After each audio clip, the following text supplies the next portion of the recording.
Welcome back to Somewhere to Start.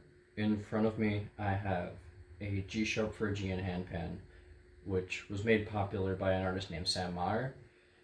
Unlike the last one of this scale I did, this one is actually voiced the same way that Meyer had his handpan set up. The one I did last time had this note underneath. Now, the notes on this pan are C sharp 3, G sharp, A, B, C sharp 4, D sharp, E, F sharp, and G sharp. I really like the voicing of this scale. There's just something about the Phrygian scales that are different enough than major and minor scales that sound very unique, as well as enough similarities that you can pluck parts of the scales to make them sound very reminiscent of either. Very, very familiar in that sense. Some nice intervals in here that I gravitate towards immediately. You have your octaves, G sharp and your G sharp, C sharp and your C sharp. You have your perfect fifths.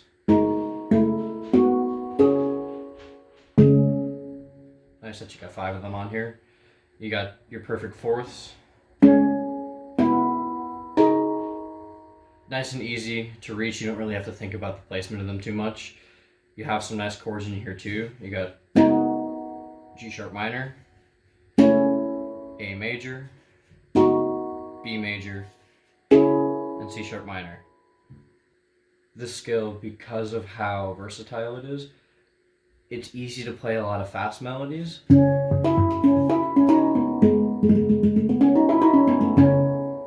it also is easy to play some slower melodies on it.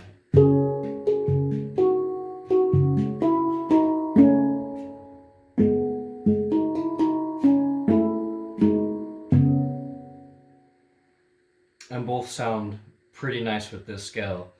So I find it a good scale that's versatile in terms of player type, as well as note-wise. It's good enough for if you're kind of more on the intermediate.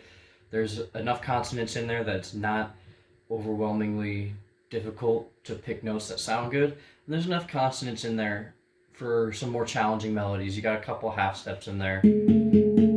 That G sharp to that A, D sharp to that E, and then you have your major seconds, your B to C sharp, and your F sharp to G sharp.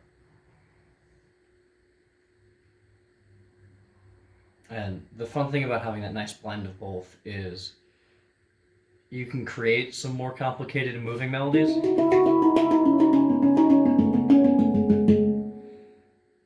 Because I find when you have more dissonance, it wants to move a little bit more, be a little bit more lyrical. But when you have a lot more consonants, you can slow down a little bit and play some more chords.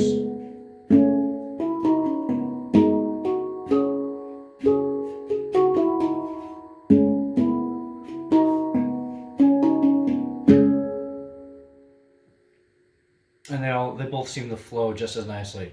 So I could easily see someone having a lot of fun writing some songs on this pad.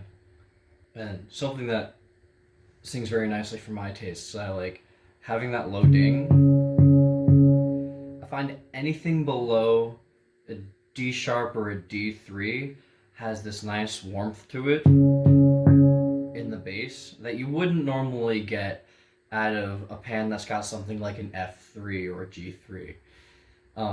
Where in this case, the second lowest note being a G sharp 3, you get a timbre difference in certain ranges. So some of the higher notes, you get that nice mix of that upper register where it sings a little bit differently.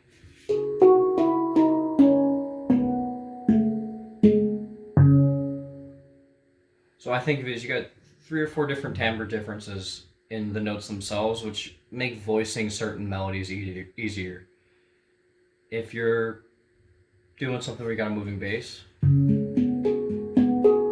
but you add a couple notes towards the top end to be more of a melody,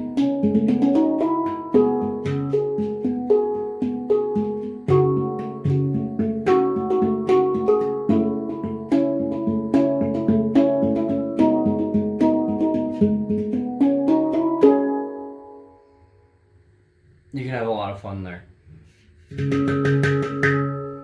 And again, that C sharp just is a nice kind of home base for everything else.